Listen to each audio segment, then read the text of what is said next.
In this video, we'll discuss how most websites are designed to impress us visually, but the ones that work, they're designed to serve.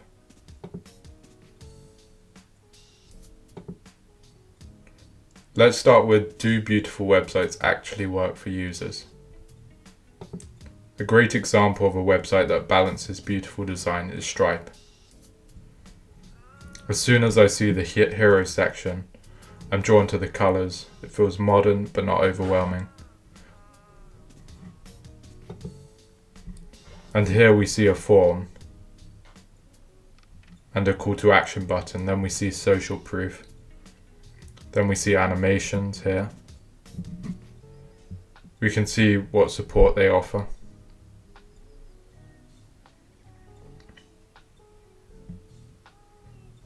We see they use a consistent colour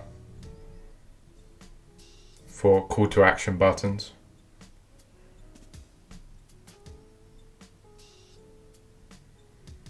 Which guides our eyes using the colour.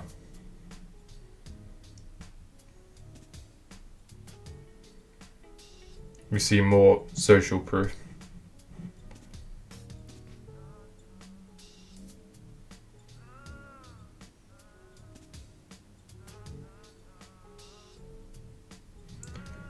Here it says about shipping faster with APIs.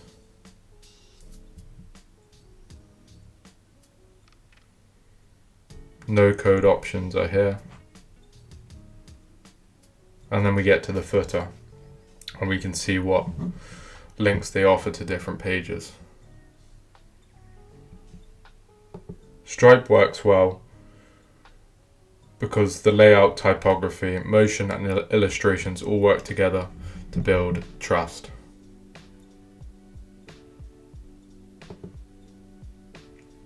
I want you to imagine you're meeting a friend at a coffee shop. You see him arrive after ordering your drinks. You both sit down. He shows you the beautiful website he's been working on.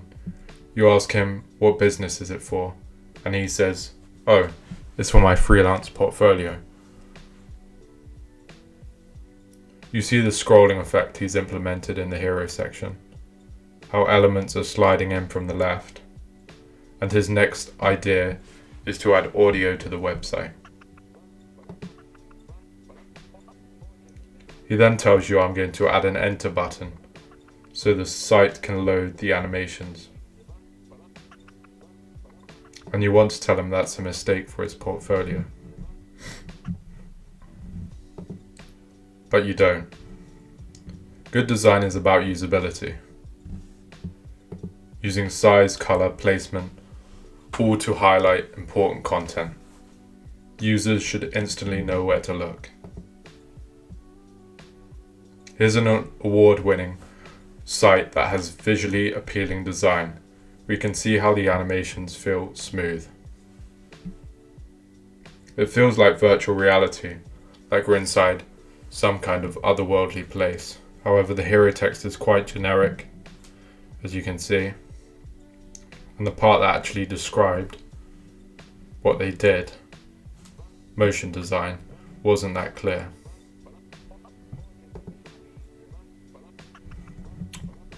A great book on the importance of usability is Steve Krug's Don't Make Me Think.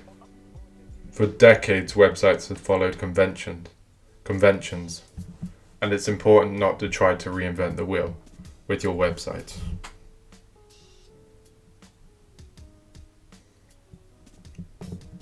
Beauty is rarely the main purpose of a website.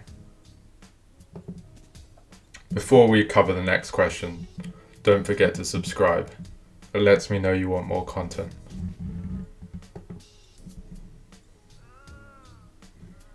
Why do some websites win awards, but others fail their users? Let's look at Framer, an award-winning site.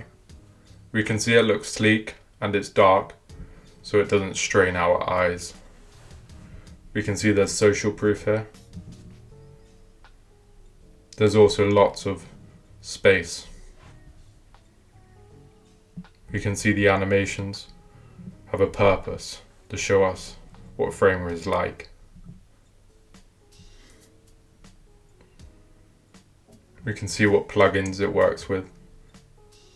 And again, there's lots of space here. A cool visual animation. And then we have the footer. Again, it feels visually appealing.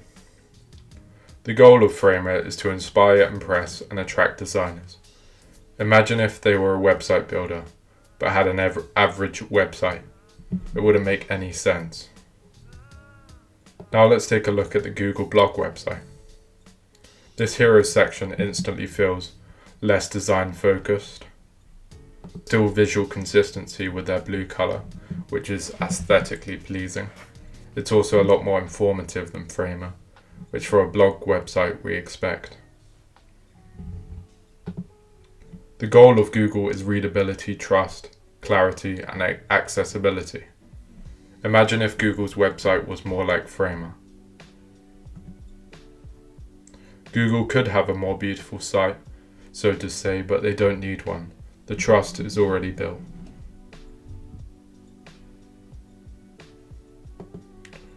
Awards reward art. Large companies reward practicality. The takeaway is that visuals support practicality, and greater practicality builds trust.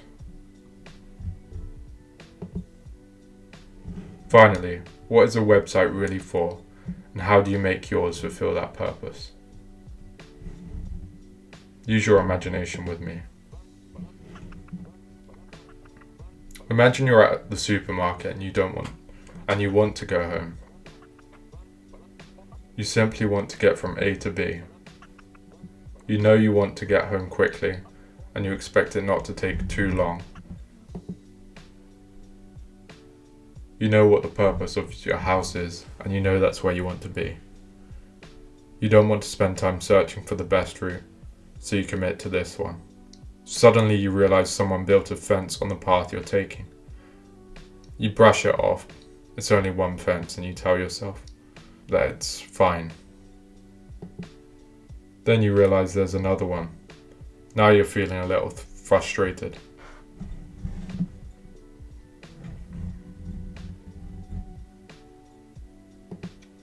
And another one. This is a very common reality for the average web user.